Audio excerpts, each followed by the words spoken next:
All right, VoiceOver Body Shop, it's Monday night. You're here, we're here. We've got a great guest, Joe Davis from Voice Actor Websites and VoiceOver Review. We're going to talk about all sorts of cool stuff to help you with your voiceover business-wise. Nothing to do with your voice, per se. Well, it's a very important part of running a business, and we're going to cover that tonight. Absolutely. So stay tuned. VoiceOver Body Shop. Two men, twin sons from different mothers, with a passion for voiceover recording technology and the desire to make recording easy for voice actors everywhere. Together, in one place, George Whittam, the home studio engineer to the stars, a Virginia Tech grad with an unmatched knowledge of all the latest gear and technology in voiceover today. Dan Leonard, the home studio master, a voice actor with over 30 years experience in broadcasting and recording, and a no-holds-barred, myth-busting attitude for teaching you how easy it is. Together, finally, to bring you all the latest technology, the superstars of voiceover today, and leading the discussion on how to make the most of your voiceover business. This is VoiceOver Body Shop. VoiceOver Body Shop is brought to you by VoiceOverEssentials.com, home of Harlan Hogan's signature products. Ants Land Productions, where you can get a killer demo. Source Elements, who bring you Source Connect, Source Connect Live, and Source Connect Now. VoiceOver Extra, your one-stop site for voiceover resources. Visi Demos, your audio demo never looked so good. VO2GoGo.com, announcing Camera Ready You. VoiceOverView.com, your voiceover business made simple. And the VO Dojo. Take your voiceover career all the way. And now, live from their super secret multimedia studio in Sherman Oaks, California, here are George Whittam and Dan Leonard.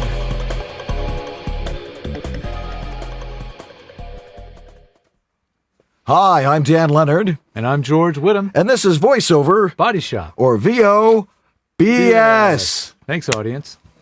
All right, a lively audience. And we have a very large studio audience tonight. I know. Hundreds of people have come into our studio.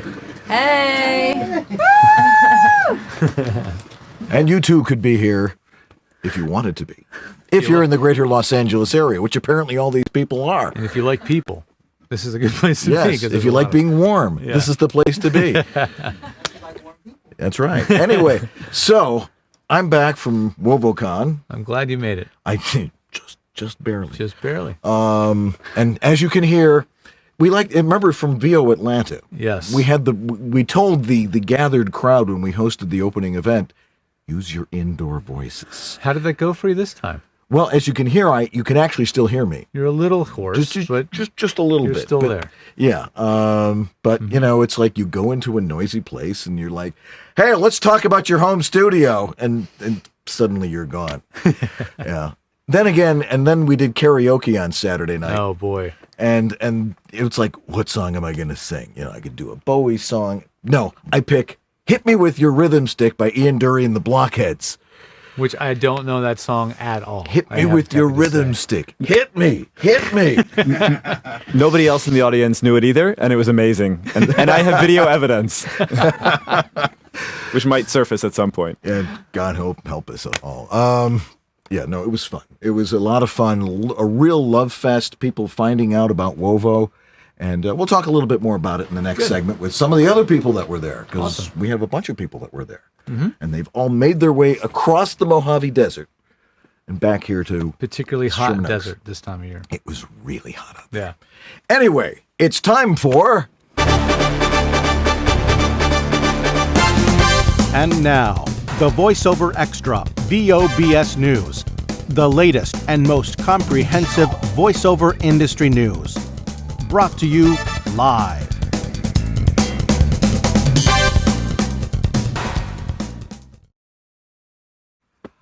All right, if you were able to start your voiceover career again, what mistake would you avoid the second time around? It's now still you, my friend. Oh, experience might be the best teacher, but if you're in the early stages of your career, you could save years of frustration and start earning more money sooner by paying attention to advice from pros and teachers. Longtime VO Paul Strickwerda, and I'm looking down here because I lost the screen, has especially thick skin and doesn't mind admitting to 7 big career mistakes he says he made. In a new article now on voiceoverextra.com, Paul details what he did until he knew better. All right, number 1, putting on a voice. In other words, trying to sound like someone else. He says delivering a speech rather than a conversation. Number 2, auditioning for everything under the sun. He said he had the silly idea that the more he auditioned, the greater chance he'd have of landing a job. Now he says, only take on what you know and what you can pull off while developing your range. Number 3, not delivering pristine audio. Paul says he took too long to create a professional recording space, and as a result, auditions had dog barks in them and went in the trash bin. Of course, as a VOBS groupie, you already know all that, right? Number 4, approaching VO like a hobby. Come on. Are you serious about business? Learn how to run it. Number 5, being reactive rather than proactive. You can't wait for jobs to come to you. You're in the driver's seat, so steer your career. Number 6, trying to reinvent the wheel. You can't do it all, so don't even try. Outsource what others can do better than you.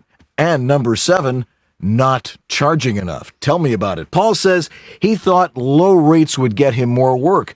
Turns out the low rates branded him as a desperate beginner. Paul has more to say about these issues, and you'll find it all in the article now at voiceoverextra.com, along with many hundreds of other career-enhancing articles. That's at voiceoverextra.com, your daily resource for voiceover success. All right, high five. All right. Cold read teleprompt. We love when it. you walk in late from a long drive across the desert, you don't have time to rehearse these things like we ever do. Let's be honest. Anyway, Tech update. what's going on in tech? Yeah, well, I stumbled on a mic that I'd already known about, but, I see these cool products promoted at all the trade shows like NAB and NAMM and all this. But to see and hear one being used in the real world, you want to get some more perspective on the product. So that was the Shure MV88. It's a lightning port mic, so it plugs into an iPad or an iPhone. Oh, very nice. Made by Shure. And I have to say, it was very, very impressive. The first thing that struck me as being impressive was the low noise of it. A lot of Very these important, little yeah. plug-on mics or portable mics, that a lot of them are marginally, if not even as good as the mic built into an iPhone. True. They work, but they're not particularly better. This is one of the first ones I've heard that actually is better sounding than the mic in the iPhone or the iPad, clearly. And another thing that's cool about it is it's a versatile microphone. Now, that may not be what you want as a voice actor. You don't maybe not want a lot of versatility, but it does do cardioid, hypercardioid, stereo, and it also does omni and like a side-by-side bidirectional pickup pattern, all in this little compact mic. It also has some DSP built in, so you can actually adjust the sensitivity of the mic. You can turn on a limiter. And it's very, very flexible, because a lot of the other USB mics that you plug into an iPhone or an iPad, you just kind of get a gain control and that's about it. Right. So I was really darn impressed with it. One of my clients was using one. I heard her audio samples and I thought, while I wouldn't want to use it as my primary mic, having it plugged into the bottom of an iPhone, this mic kind of plugs into the bottom and sticks out toward you. You can tilt it back and forth to the direction you need to pick up. You can hold the phone like this, read your script, and have the mic pointing at your mouth, like right over here. Right. All at the same time. I thought that was pretty amazing. Yeah. I mean, that takes a lot of coordination to read script off of a screen this small and control recording, but it did it. Especially for me, I can't read quite that close. You'd have but- the good eyesight to read off your screen, but it worked. Yeah, I was talking to a lot of people over the weekend at WovoCon, and they were, asking about, well, what's my road rig? Yes. Yeah. It's like, Did you bother with a road rig on a trip like this? I actually had to, because I actually had a client that wanted me to do something. I'm like, I'm going to be in Las Vegas. I Yeah. might have access to a booth. Yeah. And of course, I got to record it. As I'm opening the door to the booth to walk out, the phone rings. It's my client. I need to add a couple of lines. Oh my gosh. Okay. And then he does it again. So I need to I'm at a Did you? So you had conference. access to a booth at the Yeah, there conference? was actually a booth there made by a company called QC. Oh, really? We'll talk about it. Oh, okay, We didn't have a cool. chance to talk about it before I I, haven't got heard in of here. QC, yeah. Oh, they're in Sacramento, I Nice. believe. Another little thing I wanted to tag on, it's just a topic of backup. And I'm not talking so much about data backup, but I'm talking about equipment backup. Mm-hmm. And if you're a voice actor who does live directed sessions, that is, they're getting directed on phone patch, ISDN, Source Connect, any of these technologies where you're being listened to and recorded live by a studio or on your own end and being directed, you need to have backup systems because you can lose a job. You can lose a pretty big and significant job by not having your studio ready to go at the time of the session. You have to be like, it's one thing to record on your own schedule. Yeah. It's a whole nother thing. It's a big step up in, I would say, difficulty to be the guy who records directed live. Right. You know, the clientele expects things to just sing, you know. So what if you're like 5 minutes out before an ISDN session, for example, Right. and your ISDN line goes down? What do you do? going to do? You better have a plan. You Right. better have a plan. Like have Source Connect or something like that to Have make Source sure. Connect lined up. That's correct. Right. Have access to an on-demand bridge, which Source Connect offers now. IPDTL offers on-demand bridging. Mm-hmm. You need a system that's going to give you that ISDN connectivity in the pinch that you need it. Very cool. You also need to have possibly a backup computer. It doesn't have to be a super high-end computer, a brand new computer. It can be an older PC or Mac that you have around. Just something that you know you can plug into your audio interface, have up and running and recording. Not a problem around here. Yeah, not a problem here where I can see within eye shot and no less than 5 Four. Yeah, computers. There's a few in here. But yeah, you want to have a secondary computer. And having a secondary computer is not such a big deal these days. You can have an older laptop computer. Just make sure it's all ready to go. Test it. Make sure it's up to date and running correctly. That's something that's really, really important to have. Excellent. You might even have a portable recorder device that you can have on hand. So if everything goes down the tubes, Right. you can record on something like a Zoom H5 or Right. something like that. Yeah. Or as we say, this is your announcer. Have one of these just in case. Exactly. This is your So announcer, backup just in gear, case. backup software, backup connectivity, and as always, back up your data. Back up your data. Use some kind of online, up to the cloud or local hard drive data backup system like we use on the Mac Time Machine. Windows has like an equivalent that's automatic. Use it or lose it. All righty. Use it or lose it. All right. Well, Joe Davis is our guest tonight, Mm-hmm. and we're going to be talking with him about websites and about VoiceOver View, which is a new CRM program out Yeah. there. And we're also going to be viewing your website. So if you would like, in the chat room, give Jack Daniel the URL to your website. And if you want it rated or at least looked at and some critiquing or some comments by Joe Davis, who is the world's greatest voiceover webmaster, we'll do that in Now's your chance. a little bit later on. So do that. Be gutsy. Take a risk. Let's see if we can help you out here. Anyway, we'll talk a little bit more about WovoCon in just a minute, so stay tuned. We'll be right back on VoiceOver Body Shop. What do your target clients see when they listen to your audio-only voice demo? Your clients are creating visual content. They live in a visual world. They think visually. To make a strong impression, your voice demo needs to meet them where they live. Now, your voice demo can make a strong visual impression when it's a Visi visual voice demo. A Visi demo takes your audio-only voice demo and adds a visual component, making it instantly more memorable to your prospective clients. The audio track of a Visi demo demonstrates your voice work like only your voice demo can, while the video track tells your story, reinforces your brand, and delivers the call to action that an audio-only voice demo simply cannot.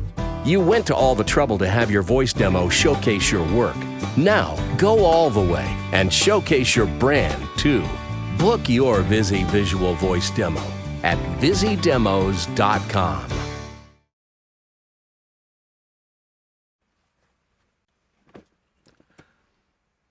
Alrighty, always wanted to give voiceover a go, but didn't know where to jump in. The VO Dojo Summer of VO is for you. It's the virtual voiceover summer camp for grown-ups. Remember when summer meant you could just play and learn and find something new? That's what we'll be doing all summer long. It starts with a free 2-hour workshop on Wednesday, June 28th. That's coming up 2 days, where they'll share some basic concepts and give you a powerful tool set to start exploring how to make any place of copy your own. Any piece of copy. Oh yeah. Then the fun continues as we dive in for 8 weeks with our Summer of VO weekly workouts. We'll meet virtually once a week starting July 11th with workouts for all levels, combining group coaching, self-direction skills, working with pro guests, and mock auditions in a variety of genres. So whether you're completely new to VO, have been exploring on your own and want an inspiring fresh perspective, or just want to get the heck out of your closet and work and play with other super cool voiceover people this summer, jump into the VO Dojo Summer of VO, a seriously fun virtual voiceover summer camp for grown-ups. Go to their website now, vojodojo.com, and sign up. Alrighty. We'll be right back right after this one. Learn the latest in voiceover technology, business, and good old-fashioned acting. Hey, Paul, I really like your suit. Where did you get it? It looks good on you. This is VOBS. In a world of audio, 2 men knew what they were doing, or at least they have you convinced. They put the BS in VOBS.TV. Thanks for joining us once again for another episode of VoiceOver Body Shop. Every Monday, 9 Eastern, 6 Pacific. VoiceOver Body Shop. I love when they talk BS about VO. You're still watching VOBS? You're watching VOBS.TV. I don't know why. It's crazy what they do here. I think I'm going to go somewhere else and have a cheese sandwich. Man, there's one show that I can't miss. It's called VOBS. And a lot of people are like... Was really cool. I've been dying to hear about. I mean, we literally haven't had a minute to talk about we really it since haven't. we got here. Yeah, no, it was at the Tropicana, at the corner of Tropicana and Las Vegas Boulevard. Right. Right behind McCarran Airport, my least favorite airport in the entire world. Really? Fortunately, I you didn't haven't have flown into Philly too often, I'm assuming. I've been in Philly. Okay. McCarran is much worse. Every time I land at McCarran Airport, no matter, if I'm flying across the country, I pick up my phone and I text our good friend Dave Cavassier, who's the anchor at KLAS in Las Vegas, and say, I hate this airport. And he always texts back, not as much as me. That's where I got to always fly out. Oh, man. So even the locals don't like it. No. Okay. Especially with all those planes flying over. Like at that apartment that we rented at NAB last year. I'm trying to record every 20 seconds. I will remember that. 20 seconds. Okay. Let me record this piece of copy. Planes near the convention center, not the best. Or hotels near the convention center. No. But we had a good time anyway. But anyway. So what was maybe 1 or 2 real highlights that? Well, there was the karaoke. Yeah, of course. There was that, but there was a lot of great sessions there. Joe led a session. Joe Davis. We had some guys from Google there. Oh, really? Explaining AdWords in AdSense. That's good because that doesn't make a lot of sense until you've been trained on it. It's a little overwhelming at first. It was right after lunch, so I was like. Collapsing. See, if I have problems with this, I just ask Joe Davis about it. Take care of this. You have an answer, man. I do. That's the most important thing to have is a great webmaster who knows this stuff. Yeah. But they were really cool, and people were like writing every single note down. I can imagine. That was like having some rock stars come to your convention. Oh yeah. I mean, that was really cool. What department, Joe, were those guys from? at Google? So they're actually they're part of the AdWords team, but they're a level up from the team that deals with just the everyday businesses.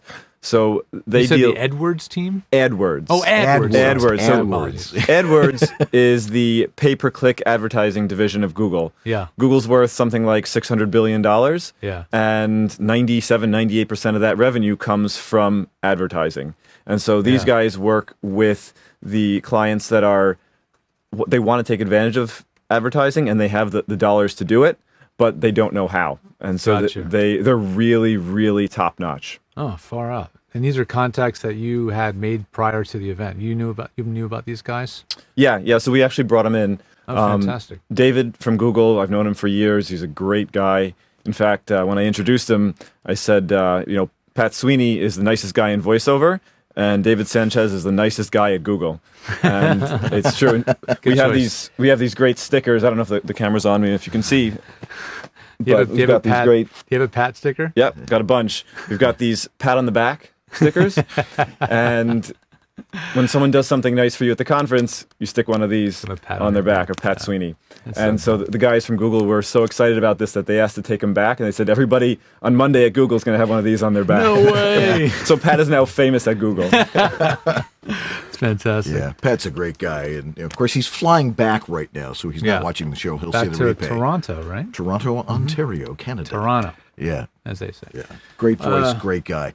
Let's see, what else did we do there? Well, let's see, there was, I got to teach a couple of things. We talked about voiceover.biz. Yes. And about studio approval, which you and I are involved with, and people were like, but... Were they surprised to hear what they heard, do you think? They were, but they're following through on the application process, and they're intimidated by the idea of having their studio approved by the likes of you and me and Uncle Roy and Cliff. And, I can understand that. Yeah, and it was like, don't be afraid. It's an educational experience. Yeah. And that's what we're promoting it as, because that's what it is. Yeah. Let's see. The food was really good. Oh, good. The lunches that they provided were great. We had a shareholders meeting, and we were able to talk with our members and tell them everything that we were doing. There were some great vendors there. I was telling you about QC booths, and Edge Studio was there. Joe was there with Karen, his assistant, and they were telling people all about the stuff they do. Comrex was there. No kidding. Okay, great. And he actually sponsored one of the days. It was great. So thanks to Comrex for doing that. And but mostly, I mean, I shot some video, but it's only video of everybody hugging and going, right. Maybe you throw that up on the VoiceOver Body Shop Facebook page. I will do or that. something, Yes, because it was all just hugs. I mean, it's a lot of people who we don't get to see each other a lot. Yeah. Not, except for virtually. And voice actors are shut-ins. Yes. So when you get a chance to see each other, it's kind of a big deal. And Bev Standing continued to win at the slot machines. Is that kind of like her thing? At the first WovoCon, Pat and I followed her around from machine to machine. Cash it out. Boom. And she did it again. So she was like bragging and showing me all her tickets that she was using the cash out with. And I'm like, darn. No fair. And then what they say, what goes on in Vegas stays in Vegas. Right. There are other things that stay in Vegas. Okay. Like your cash. Yeah, well, that is... So. Yeah. Yeah. But other than that, it was a great time. It was just great to see everybody. We're really close on the executive board at Wovo, and it was really great hanging out. And that's fantastic. Seeing people like Anthony, our good friend Anthony Gettig, who was also from Michigan. He came in from Michigan, met his wife for the first time, seen her on the screen a bunch of times on Zoom when we have our weekly meetings. Yeah. I'm like, oh, I get to finally meet you. Is she kind of involved with what's going on? She peeks her head in and says, "What are you doing?" Oh, okay. It's sort of that's her level of involvement. Yeah, no, she was in Barstow because Anthony's daughter lives in Barstow. Oh, okay. So they were in Barstow. They came to pick him up and that sort of thing. All right, this is getting way too personal, but I know. Those of you who know Anthony know what we're talking about. One of the nicest, wonderful people on the face of the earth. Yeah. Was there anybody there you saw in person that you were really surprised that you didn't think you were going to see? No. Who do you think came the furthest? Somebody came from Colombia. Oh, South America? Yeah. Very nice. Yeah, not South Carolina. Not Columbia University? Yeah, no. Or Columbia, Missouri. No, Right. it was Armin was there. Armin Hierstetter was there from Bodalgo. and we had a number of a lot of Brits there, Mm-hmm. which was really nice. Yeah. And when I sang "Hit Me with Your Rhythm Stick," they all were like, "Good choice." Anyway, fantastic. yeah, Joe Davis is going to join us here in just a couple of minutes. Anybody have any? Jack, you were there. I was. So tell us, what was your experience like? My experience was that I showed my underwear to everyone. It's true. I can verify that. And Joe, actually, I think I was was there. probably mostly the cause of it. But that's another story entirely. But honestly, it was fantastic. I met so many people I've only talked to online. Had a really great time. Got to help the great Dan Leonard. And like you said, it was lots of hugs and screams and squeals. Mostly from Joe, though. Yeah. Yeah, but see, Joe is quite the lively dancer. Mm-hmm. Oh, I understand. Swing is no, is it swing or Swing, salsa, merengue, hustle, fox. Oh, you tango, you do international. tango? Yeah, he all does of it all. Holy cow! You know. By the way, Bev's standing. Not only is she lucky on slot machines, but she is an amazing dancer. No kidding. Yeah. As is Catherine and Yeah, a they're bunch all, of other gals. and great singers too. Multi-talented Oh yeah, group. yeah. So it was very well. Hey, you get performers. Some people just stepped up to the mic and they were fabulous. You know, I think Julie Williams ran a session. A lot of people attended that. There was a lot of good stuff. You know, one-page business plan. You really should join World Voices organization because we're the industry association of freelance voice talent, and we're here to educate you. We're here to make the public, the people who hire us, more aware of the professionalism of voiceover. And we're there to help you out. We're here to advocate for you, and we're here to make sure that you learn how to be the best professional you can be in this very professional business. Mm-hmm. So join that up. Go to worldvo.org. World hyphen yeah. VO Or dash. Yes, hyphen.org. Jack, you got another one? One more comment. No less than Joe Cipriano says the first piece of advice he gives voiceover people who come to him for questions and workshops is to join WOVO. So that's something to do. Cool. That's a pretty ringing endorsement. It is, you know, and we can't. We're up to 830 members worldwide now. No kidding. Yeah, that's pretty good. Yeah, I mean we started that just. These are 830 members that are working voice actors, Yes. or kind of a mixture. Well, of it's mostly associated? pros, but we have a lot of associates, people who are trying to build themselves, you know, into a voiceover career. We're helping them and mentoring them, and we're making sure they're learning how to record properly. Yeah, and you know. So you can join Volvo as a fledgling voice actor. You can, as you an don't have to associate be member. professional Yes. yet, quote Yes. unquote professional. Yes. So join up. world-vo.org. Nice. All right. All right. We'll be back with Joe Davis and talk about your websites and some of the stuff that he's up to. Again, URL to your website, send them to Jack Daniel in the chat room, and we'll talk about that. So don't go away. We'll be right back here on VoiceOver Body Shop. Are you confused about how to set up and maintain a professional quality voiceover studio? No wonder. The information out there is mostly mythology. This is the best microphone to use. You'll have to have a preamp. You need a soundproof booth. This software is the best. Your audio must be broadcast quality.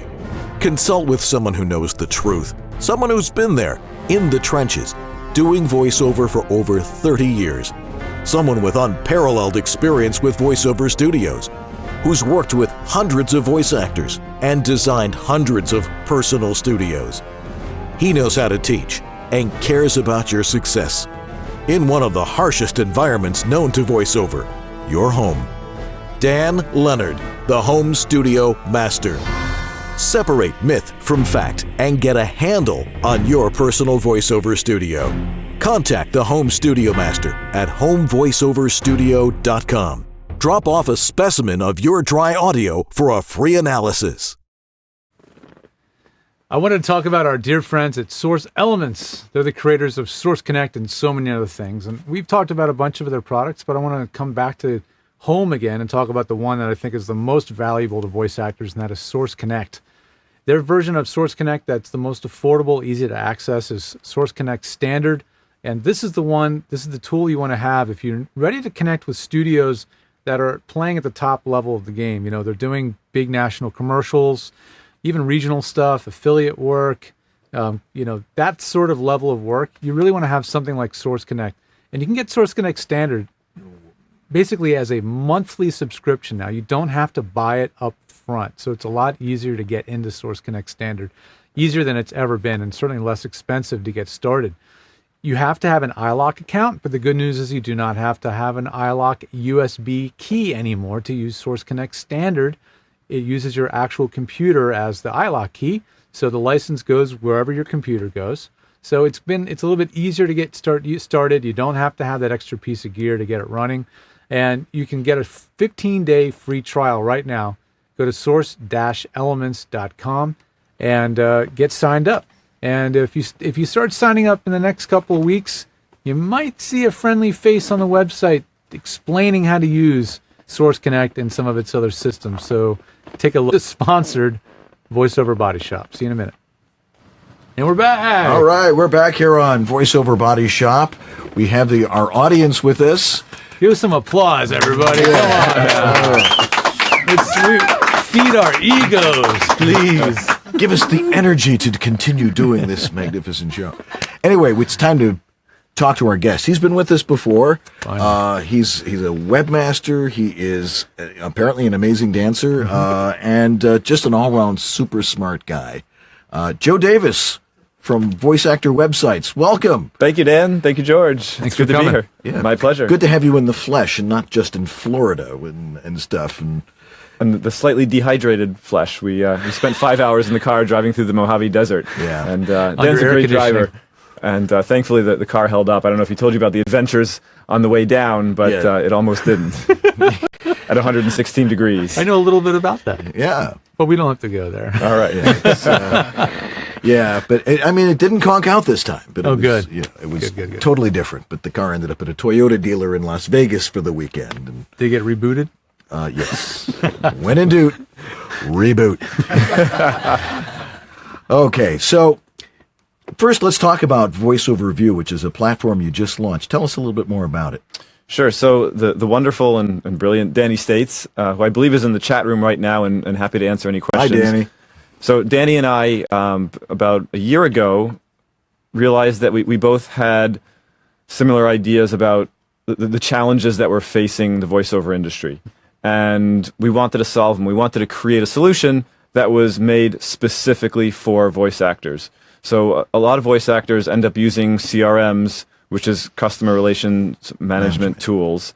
Thank you for defining that. I have said CRM a gajillion times, and I'm going, what does that mean again? Well, Customer relations management. Yes. So, quick side story. I graduated high school when I was 16, and my first job that I applied for, they had a list of questions, and it was doing tech support for a company nationwide that they got lots of phone calls, and they handled Dell and Gateway and that kind of thing. And one of the questions was, what does POP stand for when you're dealing with email? And it was I knew what POP was, but it was the only question that I didn't know the answer to, and I ended up getting the job anyway. But after that, I realized that whatever acronym I came across, I was going to learn what it actually meant. Yes. And so, post office protocol. Some people call post office protocol, right? Some people call ISDN. I still don't know, which is wrong anyway because it's K, blah blah blah. But you don't want to not know when you're being interviewed. Yeah. So how did you develop this platform?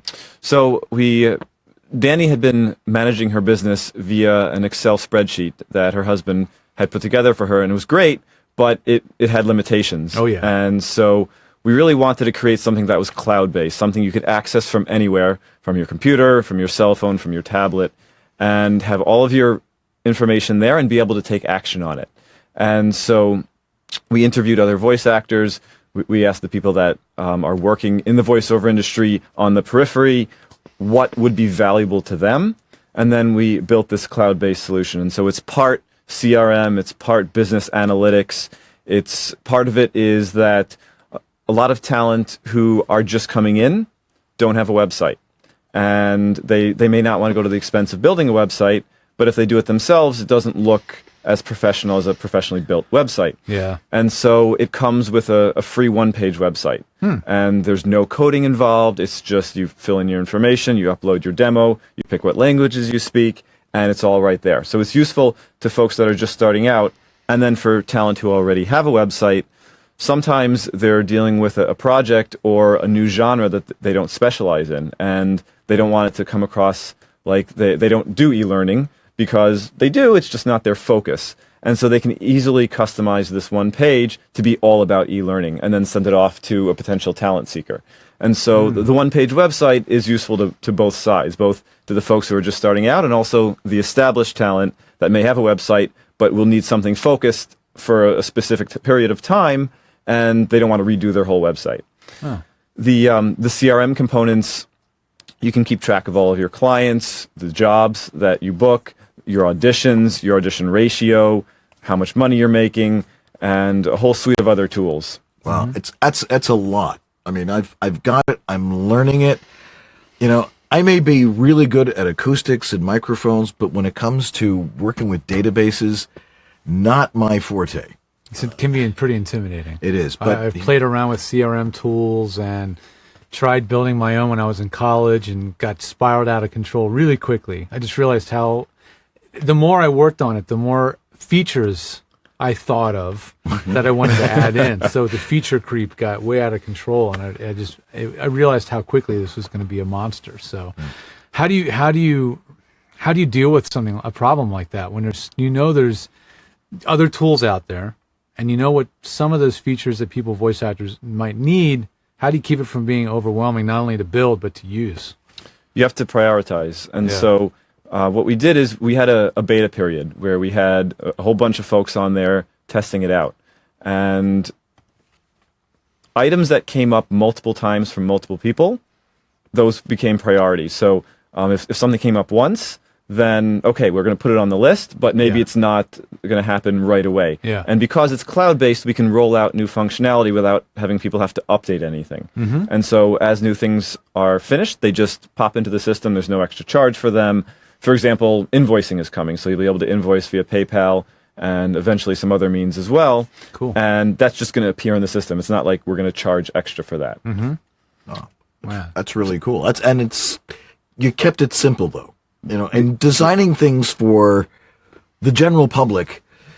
People don't read instructions and things like that. You made it so it's easy to flow through. So we have plenty of tutorials. The goal was that no one would ever have to watch them. So if the views was 0, we'd be really happy, because that means that it's intuitive and people get it. Mm-hmm. The goal was that you log in and you know what to do. You don't have to read an instruction manual. Well, that's really cool. Now, and if you want to get that, you go to voiceoverview.com, and we decided we wanted it we didn't want to make a lot of money with a few people using it. We wanted it to be accessible to everyone. Mm-hmm. And so it's $9.99, or I think $10 a month. $10 a month. Yeah. Or $96 a year. So we're giving a discount on that. Nice. And so far we've had a really good response. Excellent. Well, I know that the time that went into developing it, and specifically for the voiceover business, which is just really cool. A very unique business we have, which has some very unique bookkeeping and organizational needs. So it's really great that you put that together. What are some features in VoiceOver View that are really pretty unique to VoiceOver View over maybe other CRM things? Well, as Dan said, it's made specifically for the voiceover industry. Yeah. And so you've got your genres in there. You know where your bookings are coming from. You have all of the pay-to-plays, your agent, client direct. All of that data is in there. Mm-hmm. And so as you are booking work, as you're building a relationship with clients, the system customizes itself to your needs. So, for example, let's say you worked with a client and then they haven't reached out to you and you haven't reached out to them within a certain period of time. Yeah. The system will say, hey, you haven't worked with ABC Productions. Why not reach out to them? Ah. That's great. The component that has to do with pay-to-play. So the ones that you work with, great. The ones you don't, you uncheck and they don't appear, and you can see your booking ratios. So I audition, 20 times a day on Voice 123, and I book 3 jobs. And with Client Direct, 80% of my work comes from that. And so you've got all this data that's really unique to the voiceover industry. Another thing I forgot to mention about the one-page website component is that we have some really neat analytics and tracking in there. And so let's say I'm sending off my site to ABC Productions, and I want to know have they actually listened to or downloaded my demo. So you can create a custom tracking link. You name it whatever you want, ABC Productions, and they never see it. They never see that name. They don't know that you created a tracking link. But when they open it, you know everything that they did once they get there. So you know that they looked at your site. They know that they listened to your commercial demo, and maybe you thought they were interested in your commercial demo, and you see they also listened to your e-learning demo.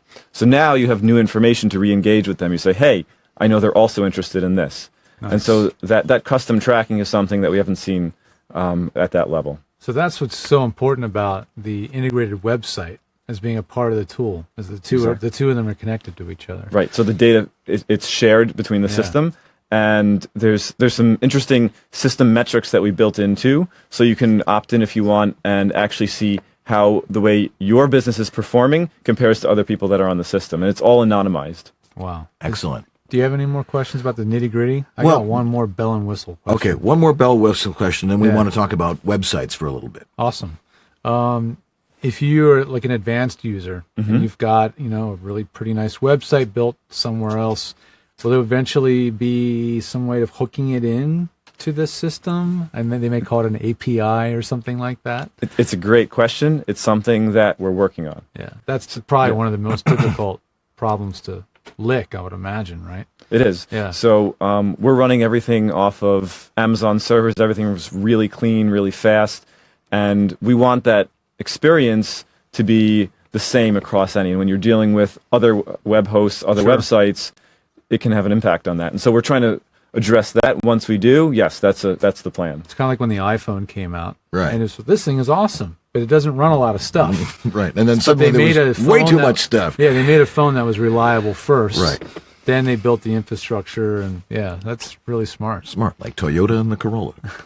I had a Toyota Corolla. So did I. Now I have a Lincoln Town Car. You could fit a Toyota Corolla in a Lincoln Town Probably car. two of them. Maybe. Let's talk about websites for a little bit here, and then we're going to start looking at your websites. So again, give us the URLs to your website if you'd like to have Joe give you a little bit of advice about it. But we started voice actor websites a while ago. You were like, what would work in the voiceover business? How I dragged you into this business, I don't know. I'm so glad you did. Yeah. But you started voice actor websites, and I'm like, the tagline has to be your voiceover website should not be a pain in the butt. I think he used a different word. I did. It started with an A and ended with an S. But anyway, so what's different about voice actor websites? So we know the voiceover industry, and we build specifically for that. And we don't just know the voice actor side, we know the talent seeker side. So we have a relationship with production companies, with casting directors, with agents, with ad agencies, and we know what they're looking for. We know how they look at a website, and we also have a really strong relationship with Google. And so there's an SEO component, satisfying search engines. There's a human component, satisfying the talent seeker once they're on your website. And then there's also satisfying, of course, the voice actor who has a brand or maybe doesn't have a brand but wants to develop something that at least looks professional. Right. And it takes like months and months and months to get a website up. And I think that was the point that we were making, that it's because people go to these webmasters and they're doing all of this design work and details and little things that are just like, I wanted to do this, I wanted to do that. Is that really important to do? I mean, like I want my face to move on this, and I want the entire thing to rotate. What are some of the weird things that people want? So important to who? Is it important? Is it important to the person creating the website? Is it so? People's perception of what is important on their site and what's important to a talent seeker are often two different things. And so, what are the two things that every voice actor website should have? Demos, because they need to hear your voice, and contact, the ability to contact you. And in general, the more ways to contact you, the better. So I'm a big fan of having contact forms on a website because it gives you some really nice tracking ability. First, actually, if you're putting your email address on your website, if someone clicks on it, it may open Outlook or something that they haven't even set up. And so more and more people, so they're using Gmail. Gmail is not an email client. Right. And so they click on the email address, and then they get windows that pop up that say, do you want to install Outlook? And they just say, forget it. Yeah. And so providing a contact form gives you a way to eliminate that hassle. Right. Also, it hides your email address from spam bots. Mm-hmm. And perhaps most important, at least to me, I'm a big fan of having data. Even if you don't use the data now, eventually you may, and you can't retroactively get that data. But if you start collecting it now, then you'll have it. And so with the contact form, you will now know, as long as you set up something like Google Analytics, which is a free tool from Google, I strongly recommend putting on your site. Shouldn't take more than 5 minutes, and you will get a wealth of data. And again, you don't have to understand it now or even look at it. Right. But once you do that, if you set up a contact form, you will know what search terms someone comes to your site on and then actually contacts you. So you know what your most valuable search terms are. Yeah. That's gold. Yeah, that makes a lot of sense. I mean, that's something it took me a long time to learn these things over the years, and I'm starting to get some of these important elements, and now I'm working for another company, of course, and they're having to worry about this stuff instead of me. But when I see things that aren't quite right, I've picked up stuff over the years, and I go, you got to maybe change that. It's really important to have that. Exactly. So those are the two most important things, demos and contact information. But really, a voice actor website should have the following components. If it's a multi-page site, you want to give people a taste of everything on the homepage. If it's a one-page site, then you kind of want to give them a little bit more of everything on the homepage. One-page websites are good for a brand page if you're using it as an extension of your business card, meaning that you've had some sort of interaction with someone, you say, hey, check out my site, listen to my demos, get a hold of me if you like what you hear. Yeah. For things like SEO, they're completely ineffective because search engines, and Google specifically, their mission is to organize the world's information. Giving them one page of content, not organized in any way, and when I say organized, I mean segmented into different distinct pages. Yeah. It's like saying, hey, I'd like you to read my book, and I'm just going to give you the front cover with a picture on it. Oh, okay. And so it's not enough information for Google to organize. Oh. But in general, you want to have a bio, and a bio serves multiple purposes. For a search engine, it gives it more text, and that bio should include words that have to do with voiceover and the genres of voiceover that you do. So it's great that you're a dancer like me, but and you can include that, and I do often in my bios, but you want to also have stuff about voiceover. It also, not only does it help the search engines, but it helps humanize you to the talent seeker. So they're going to listen to your voice, and then they're going to either leave your site, contact you, or want to learn more about you. And if they want to learn more about you, then your bio is going to give them that context. There's a couple of voice actors now that we're starting to work with who they are both sign language teachers for the U.S. government. And it's a really interesting component because they experience language in a very different way than other people. Right. And they're incorporating that into their voiceover. And so I think it's a really clever brand or element of a brand that most other voice actors just don't have. So it sets them apart. And their bio is a way of transmitting that to the talent seeker. Another important component is video. So there's a ranking signal. When I say ranking signal, I'm talking about SEO, search engine optimization. That's the process of optimizing your website so that it appears higher in search engines. And one of the ranking signals is called time on site, TOS. The longer someone spends on a website, the better it is in Google's eyes. So if someone finds your website, clicks, listens to your demo, and leaves in 15 seconds, which is not that unrealistic, Google's going to say that searcher's intent was not met by that website, and it's kind of like a -1. It's going to count against you. But if someone comes, listens to your demo, reads part of your bio, then sees some videos and says, I wonder what they've done, clicks on one of the videos, watches those for 30 seconds, scrolls down a little bit more, sees your testimonials.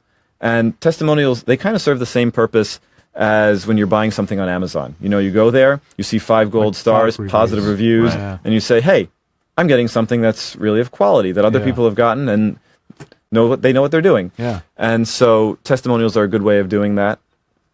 And then your studio information. So if you have a really top-notch studio, you might want to include that, your delivery methods. If you have something that other talent might not have, like access to ISDN or ISDN in your studio, it's great to list those things. And social media, I have mixed feelings about. So the goal of social media, of using social media on your website, is really to bring people to you, right? You want to generate leads, you want to generate relationships. And when I see really prominent social media buttons on a website, I'm tempted to click on them. I click on Facebook, and then I see my friend, right off the web. My friend John just had a son. Oh, what a cute picture. I go and click on the picture. Then my friend Mary sends me a message. Hey, do you want to come to my party tonight? 15 minutes later, where was I? Oh, it doesn't matter. So social media really should be a way of bringing people to you, not sending them away. And there are effective ways of including social media without sending someone away. So you can embed your tweets. You can have a like button. What about blogs? Oh, blogs are fantastic for SEO because Google wants to see fresh content, relevant content on a regular basis. And when you're writing your blogs, I would use the following rules of thumb. Answer a question that someone that might hire you is going to ask. Think about that. You want to know what the producer is thinking, and you want to answer that question. Yeah. And so think about the things that when they're guiding you in a session, or something that your agent may ask you, and answer those questions in your blogs. And Google's goal is to show the most relevant result to a searcher's intent. If you have the most relevant result, then that's going to be huge. Yeah. Another thing to think about is length of the article, of the blog post. So it used to be that 300 words or less was considered thin, 500 you could get away with. Now it's really about 800. Yeah. And so you want to have blog posts that are about 800 words or more. And it's great if you can throw some pictures in there. And when you do the pictures, I would suggest including something called alt text. So search engines, they can't watch video, they can't hear audio, and they can't see pictures. There are some exceptions to those three things, but in general, that's a pretty good way of thinking about it. And so you can include something called an alt text or alt attribute on an image, and it's a way of describing that image for a search engine, and also for someone who's visually impaired and using a screen reader. So screen readers read off a website, and it'll say, this is a picture about commercial voiceover. Right. And so all of these things serve multiple purposes, and you really want to be thinking about satisfying human beings and search engines with whatever you do. But blogs are a great way to do that. Good. We got a couple of questions, and then we're going to take a break, and then we're going to start looking at people's websites, see what you have to say about them. First off, Steve Harris asks, long weekend. Say that fast 3 times. It was hard slow. Hi, what databases do you use for your CRM? I have been a master at DB2 IBM and know that up and down. Just curious. Geeky question. Geek alert. So we're using Amazon servers. We're using MySQL, and then we're coded in something. There's a PHP framework called CodeIgniter. It wasn't good enough because it was lacking some functionality, and so the community came out with something called Laravel, and it's like the next generation of CodeIgniter, and so it's built in Laravel.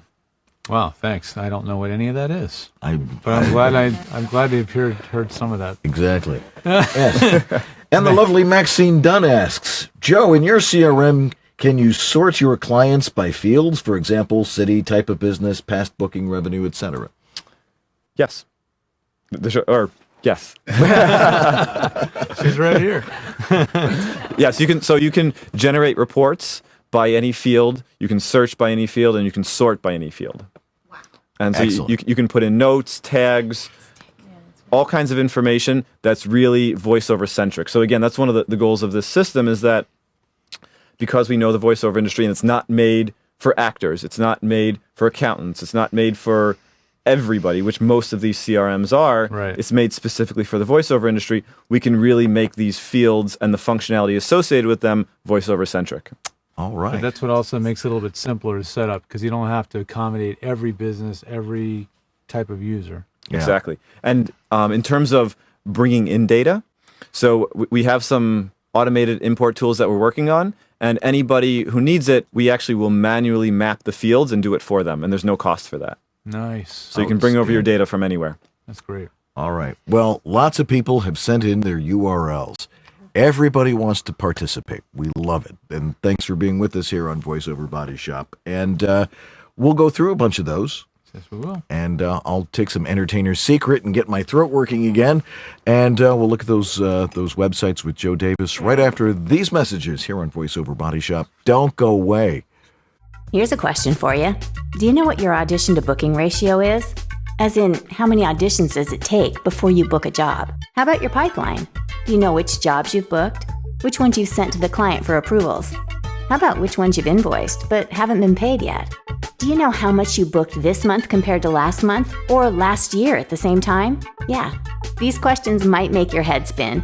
You might say, I'm a voice actor, an artist. I don't have a head for business, and I don't want to spend a bunch of time trying to figure out how to keep track of auditions, bookings, who hasn't paid me yet, and when was the last time I booked with that guy anyway? That's why we built voiceoverview.com, a simple way to track, manage, and grow your voiceover business. Because after all, it is a business. VoiceOverview was built by voice actors for voice actors. Check it out today and start tracking your voiceover business. VoiceOverview.com, your voiceover business made simple. Alrighty, a little noisy around your house? Well, you know, it's important to let your significant others know you are recording or doing some critical editing and that you need some quiet and understanding for what is usually a fairly short period of time. Whether it's something as simple as a shirt cardboard or with a message scrawled like recording, or a high-tech multicolor LED VO recording sign like ours, you can activate it remotely from anywhere in your house, letting people know that you are needing some quiet, and it's just really good for your relationships. We can maybe get a shot of that again with the audience cam there, Andrew. And you can see the voiceover recording sign right above the lovely Karen, you can point up to it, right to your right-hand shoulder there. Your left-hand shoulder, I'm sorry. That left. Right next to the microphones there. You can see it. And it will change colors, and it can flash. You can do all sorts of stuff with it. So go over to voiceoveressentials.com and make sure you have one. Everybody should have one of these because it's the way you let people know that you're doing the best thing you can for your family, and that is make a living. Crucial. Absolutely. VoiceOverEssentials.com. Thanks, Harlan, for sponsoring us all these years and for coming up with all these great products for the voice acting community. All right, we'll be right back. Yep, this is VOBS, proving anybody can have a show these days. VoiceOver Body Shop. Learn the latest in voiceover technology. Learn how to get rid of that VoiceOver Body Shop, 9 Eastern, 6 Pacific, on VOBS.us. All right, we're back here on VoiceOver Body Shop, and we've requested people to send in their URLs to their websites. It's going to be fun looking at a bunch of different people's websites. This harkens back to Demo Derby when we listened to a lot of demos. We've got to do that again. Yeah, I think it might be time to do that again in the next couple months. I've got lots of thoughts on demos, but this could be wild websites. Wild websites. Nice. Absolutely. Well, let's go to the first one. You got that all set up there, Andrew? Yeah. All right, let's go with Graham Yates. Let me tilt the camera up just a little bit for him. Okay, why is it not showing Graham Yates? On your it's it looks like the image might be frozen. Go ahead and start NDI scan. Okay, we'll try that again. Converter. Well, I really like the purples on this website. Is it what screen is it sharing right now, Dan? On Scan Converter. Okay. While you're doing that, so the goal here was to clearly give people an explanation of what the website's about, and then give them a call to action, which is the orange button over there. This is more difficult than I expected. It's pretty hard to do, isn't it? It is. Anyway, so on a website, you generally want to give people an idea of what you do, and then tell them what you want them to do next. And so that was the goal here. Tell them what you do, what services you provide, and then tell them what you want them to do next. Again, you were saying that it's important to have certain elements to your website. What is something that when somebody goes to a website, is it something? Is it like an audition, a voiceover audition, where you've got to grab somebody in the first 3 seconds, and that's like, oh, okay, this has either lots of functionality, or it's just visually stunning, and isn't that really important? But it can't be visually not compelling, or it shouldn't be messy, and we've seen those. So I think once you hit a certain level of professionalism, so if a website looks professional, the aesthetic becomes secondary unless you have a really strong brand. So there's a site that we just did for Frank Stecky, and it's all about, he's a producer's secret weapon. And so it's super designed out. There's a desk and a chair and a folder and all kinds of sticky notes on there, and it's really, really strong aesthetic. So if someone's brand is a huge part of what they do and their voice, then maybe it's important. But I would say once a site looks good enough, then it's about them being able to hear your demo and contact you. And so someone's going to make a decision probably within about 7 seconds whether they're going to stay or leave. You've got 7 seconds to capture their attention. And so as long as the site doesn't look kind of patched together, then the quality of your demos, what they see next, what you're telling them to do next. And again, on that shot that was behind me before, there was an orange Get Started button. We're telling people, hey, take action. You're interested? Take an action. And we're not saying you have to buy this now. We're saying get started, learn a little bit more. And so it's not intimidating. It's an easy action to take. And so same idea with your voice actor website. You don't have to say, you're going to hire me now, but you can give them an incentive or an indication of what you want them to do in a very nice way. All right, let's take a look at Graham Yates' page here. What do you see here? Okay, so can you go back up to the top just for a sec? Is there anything above the name Graham Yates and the microphone? No? Okay.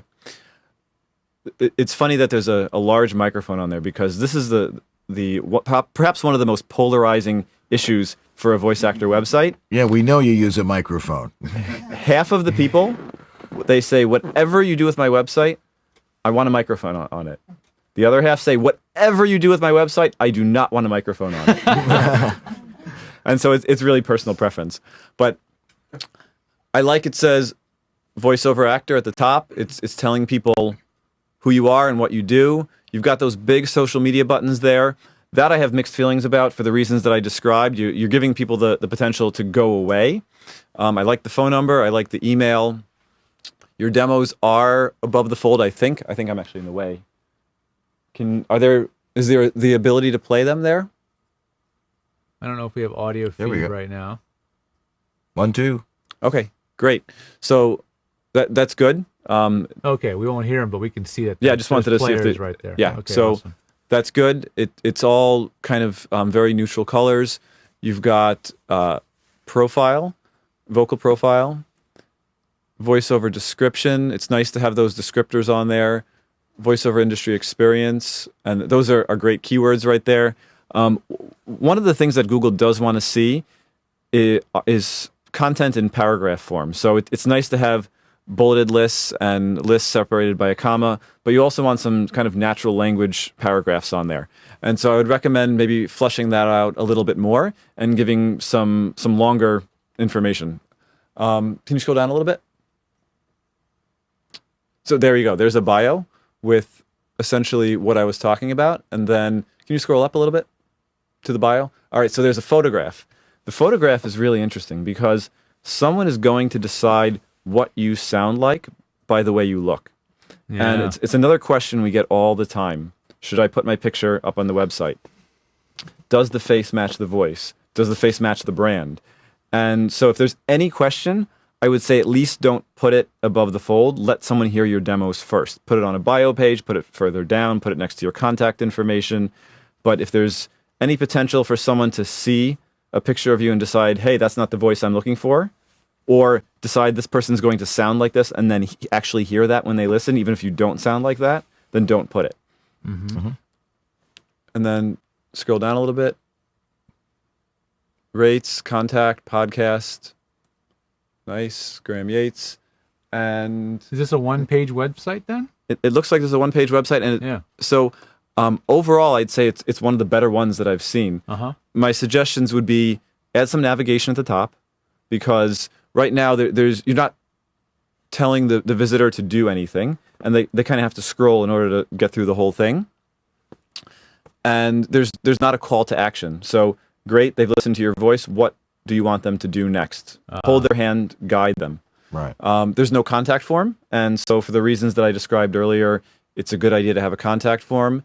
And those social media buttons, I would maybe shrink them down or put them in the footer. So Down at the bottom. Right, exactly. But overall, good job. I like it. All right, let's go to the next one. Laura Wilson Atkinson at Lauren AtkinsonVO.com. And something else which is extremely important, both for users and for search engines, is for the website to be responsive. So being able to drag it larger and smaller in a window, look at it on a tablet and look at it on a cell phone and have it function correctly and not have to pinch and zoom, that's really important. So usually when I'm critiquing websites, I'll actually drag them larger and smaller and make sure that they reformat correctly. Well, Laura's domain name I have a question about too. It's LauraAtkinson_VO.com. That seems like maybe not the best choice to have an underscore in your domain name. What do you think? I don't think it's an underscore because It is? It is? And it loaded? No, it didn't load. Okay. Because that might be it might be a typo. So there's something called ICANN, which is the International Corporation for Assigned Names and Numbers, and they bring standards down, or they set standards, and then all registrars who register domain names have to follow by their guidelines, and they don't allow underscores. They're not permissible. Okay. Right. So is it without Andrew? Is it just all one word? Here it is. Yeah. Okay. All one word. Gotcha. Right. So that might have been a keyboard flub when it was pasted into the show notes or something. Okay, so it's all one word, LauraAtkinsonVO.com. Perfect. Okay, That's a good cool. domain, right? All right, let's take a look at it from the top here. Okay. And I just want to quickly talk about domain names. Yeah. So when choosing your domain name, keep in mind the following things. You generally want it to be short, memorable, and easy to spell, and have something to do with what you're doing. But that's actually the last one in terms of priorities for me. So more than 3 words, I definitely would not do. 2 is better. 1 is amazing, but almost impossible to get. Right. You could make up a word. You could. Well, and that's what a lot of people do that. But then you have to spell it. Right. and spelling is an important one. Interesting side note. So Google. Do you guys know what a Google is? A Google? Yeah. So, do you know why Google is named Google? No. No, I know what a Google is. It's a big number. Yes. Yeah. So Very, it's very big number. It's 1 a followed by million? 100 zeros. 100 zeros, yeah. But do you know why a Google, which is the 1 followed by 100 numbers, is called a Google? No idea. Named after someone named Google? It's named after Barney Google. No kidding.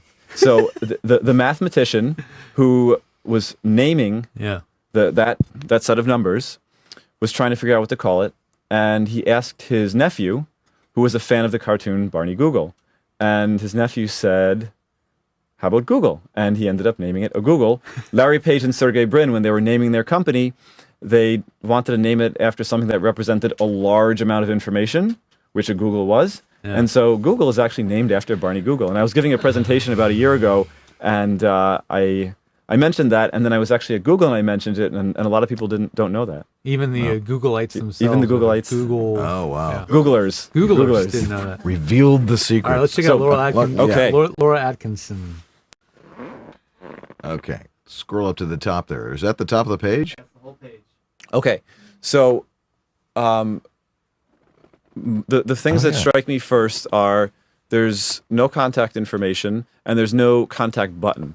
So it's nice that there's navigation home and about, but contacting you after listening to your demos is the single most important thing that someone could do, and they're not going to be sure how to do it. It says consistently high quality voiceover work at an affordable price, and then it looks like there's a picture of a pie. Is that is that right? That looks or custard or something. It looks delicious. I'm getting hungry. Yeah. Maybe we that ate was the breakfast in point. the car. Yeah. I can't read the text, and that's not the fault of the website. It's just I'm looking at the monitor. But if the picture has something to do with it, then okay, good that you're tying that together. The demo I would actually put above that stuff because again, that's your most important thing, and not all screen sizes are created equally. So when you're looking on a mobile device, that demo is going to be way down. The picture is going to appear first, then the text, and then the demo much further down. Okay. This text right here, this is actually really important. Oh, I just disappeared. You're there. Don't worry. Oh, I am? Okay. So Andrew's trying to follow along. So this is most likely, and I can't look at the source now, I could later, that's probably an H1 tag. When you're thinking about SEO, there's two large umbrellas. There's on-page and off-page SEO. Off-page is anything you can do off your website to optimize it. On-page is anything you can do on your website to optimize it.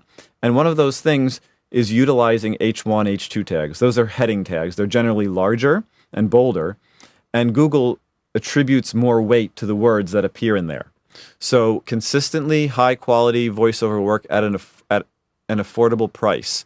I like that the word voiceover is in there.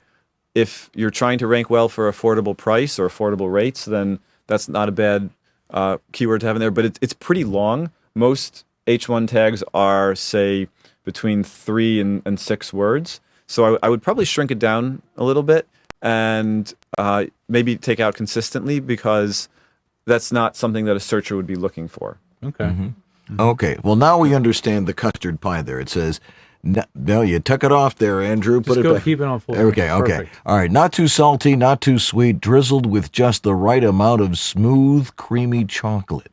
Okay. Oh, now so, I see what it is. It's Yeah. like a hot chocolate with whipped cream on it. So a producer that's listening to tons of demos and looking through lots of websites is probably not going to take the time to read that. And so an image like that without context may be confusing.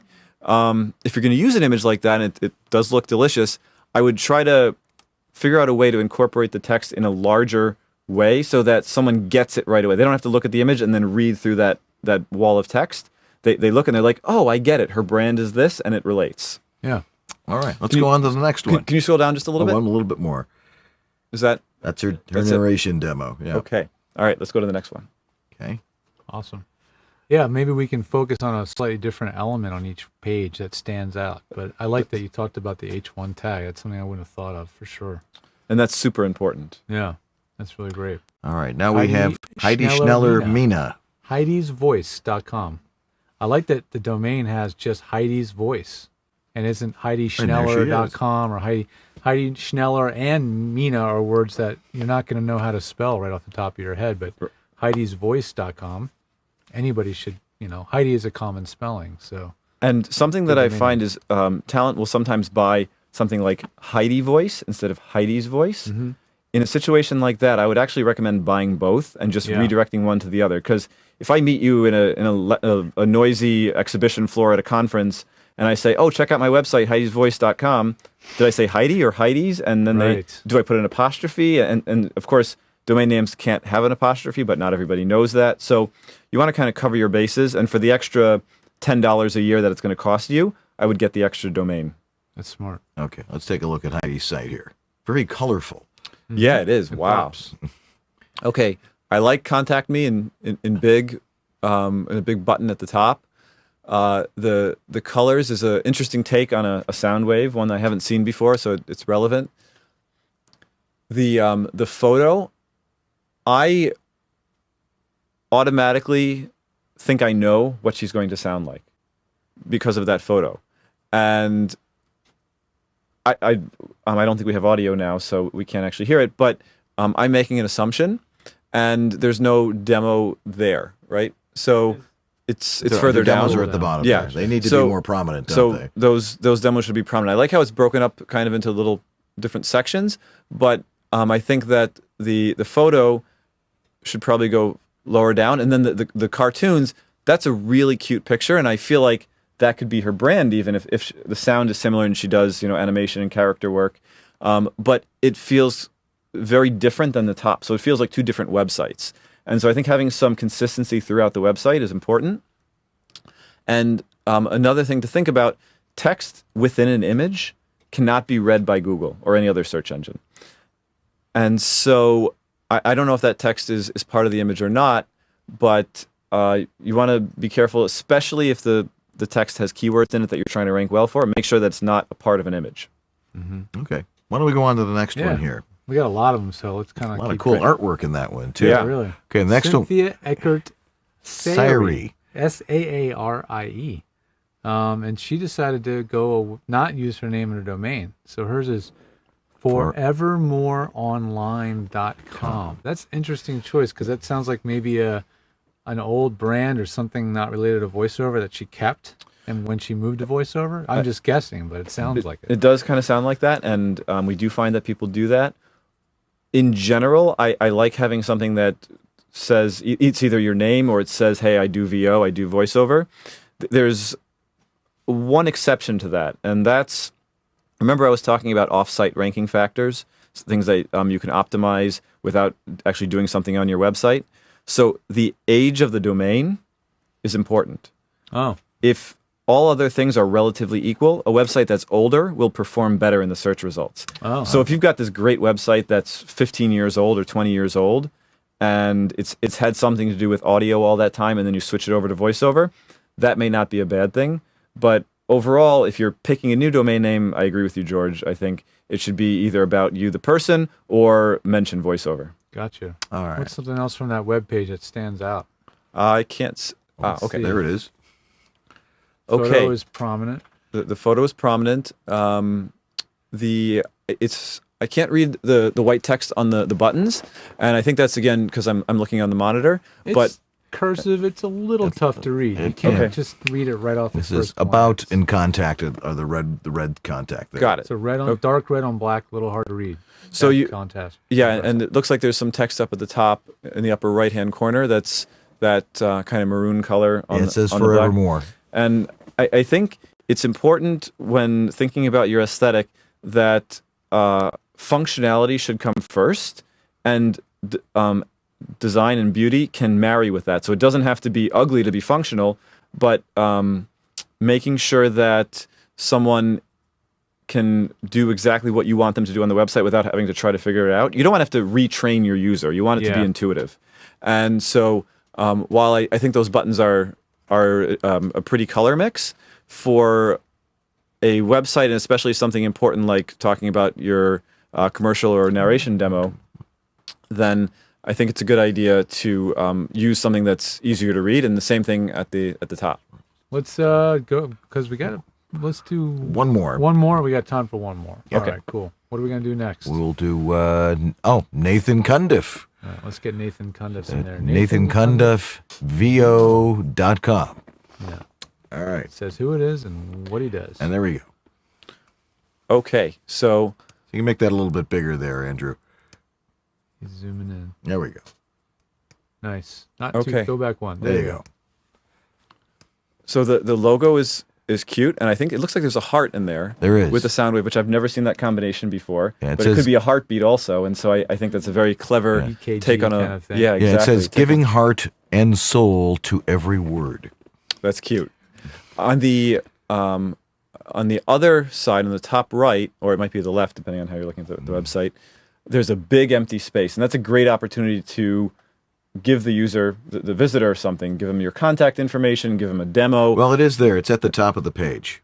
It says there is a home button and a contact button might be at the cut top. off in what you're seeing. Oh, okay, yeah. What I'm seeing, I'm just seeing a big gray area. Crop of that, Andrew? Maybe it's cropped in a little bit, possibly. Oh yeah. He's fixing the crop because it's cropping off a little bit of the screen. So the logo, one thing to consider is what I was talking about before about text being in an image. Yeah. It looks like that whole thing is an image. Yeah. And so giving, what does it say? Giving heart and soul to every word. A search engine is not going to see that. And it's a cute tagline. Yeah. So maybe pulling that out of the logo and putting it either in that blank area or a little bit below might be a way of incorporating it on the website so that search engines can actually see it. Thanks, Andrew. Yeah. You see the home and contact. Not only crop in, but when you go full screen, we got it. There you go. Yeah. Oh, You yeah, see there home, we go. contact, Facebook. Yep, I Blah, see blah, it. Can you scroll down a little bit? But And yeah, a there's lot that. of negative Okay. space, as you were saying. Yeah. Okay. So I grabbed something earlier from the audience buffet that you guys set out, and I wanted to use it as a pointer. I haven't had the opportunity. Oh, there we but go. I've got this piece of broccoli, and it's green, so I'm not sure if it's actually going to work. Oh, No, it look doesn't. at that. But this is The right shade of green. So this is a good opportunity to use it. Over here, we've got 1 column, 2 column, and 3 column. And when you're building a website, you want to think about how it's going to fold. So when you're going into responsive mode, as the screen size gets smaller, things fold so that what's on the left is going to appear first, and then what's in the middle is going to appear next, and what's on the right is going to appear last. So if Andrew zooms in using the zoom buttons further, it should start folding it.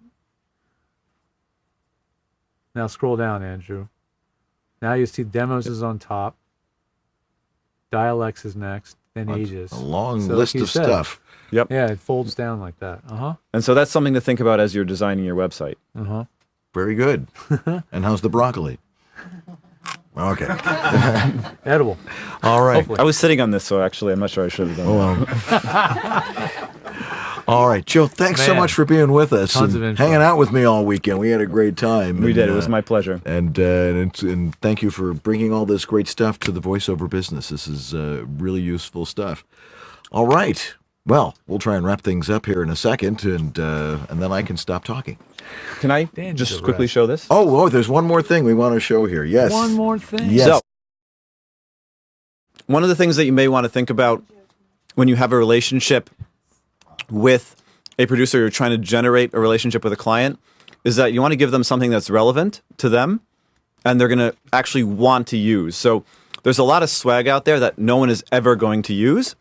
And so at WovoCon, we wanted to create something that was really focused on voice actors. We wanted to make it relevant for them at the conference. They needed to schlep stuff around and to actually be proud to use it. And so we created these bags, and they say...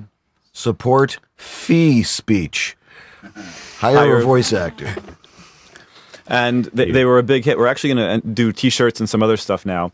And it's just an example of how you can create something that's relevant to the people that are going to hire you.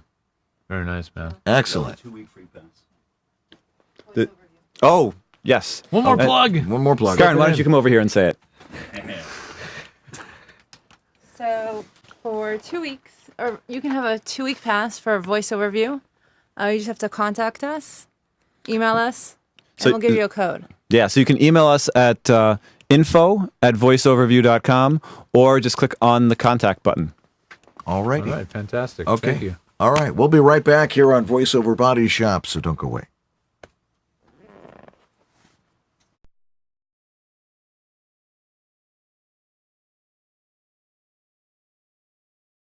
So old that you can hear the clicks from the stock music records, and you hear so much tape hiss that you run to the sink to see if the faucet is running, and the engineer used so much echo on your voice that it sounds like it was recorded in the Grand Canyon, and the scripts seem a bit dated too, advertising the new and improved 1938 Plymouth Road King.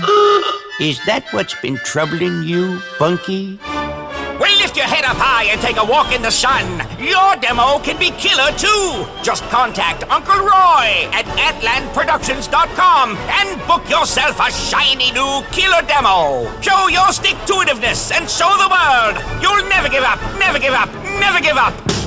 That dream. The doors are open right now to register for the ACX Masterclass at acxmasterclass.com. Audible just added Canada and Ireland to the US and UK as countries whose residents can play on ACX. But you don't just play on ACX hoping for the best. Learn how to maximize your profit narrating audiobooks and minimizing your studio to work hours ratio. The registration is closing very shortly. acxmasterclass.com. If you act in the next few hours, you'll save a whole lot on that. So go to acxmasterclass.com. David H. Lawrence, the 17th, and his wonderful classes there. So don't wait to make this year your year to kill on ACX. Register at acxmasterclass.com.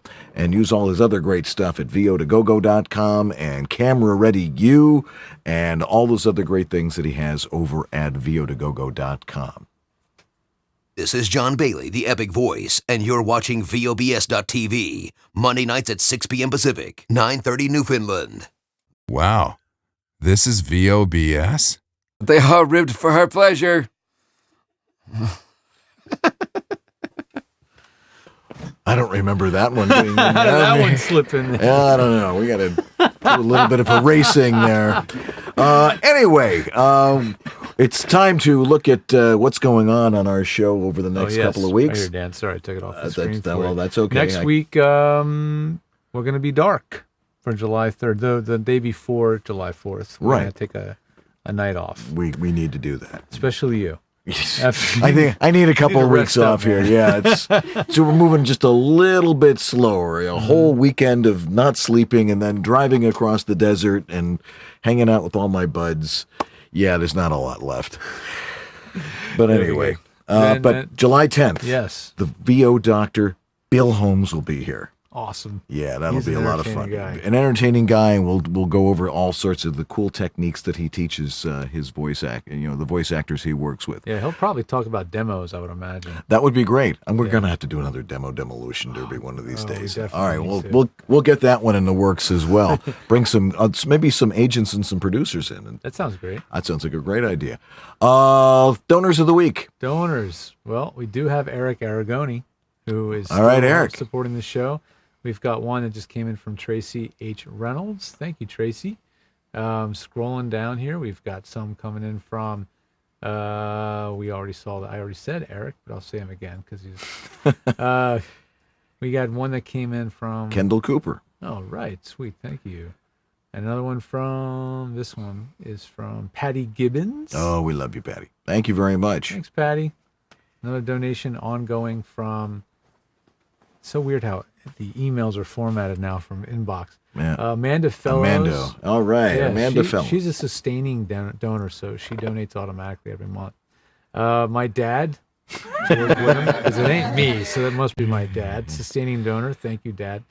And Brian Page, another sustaining supporter of our show. Appreciate it. We really appreciate it. Look at how much better the show looks because you guys are helping out. Every really week, appreciate a little improvements. Just a little bit, but we made a big leap, and that's the most important thing.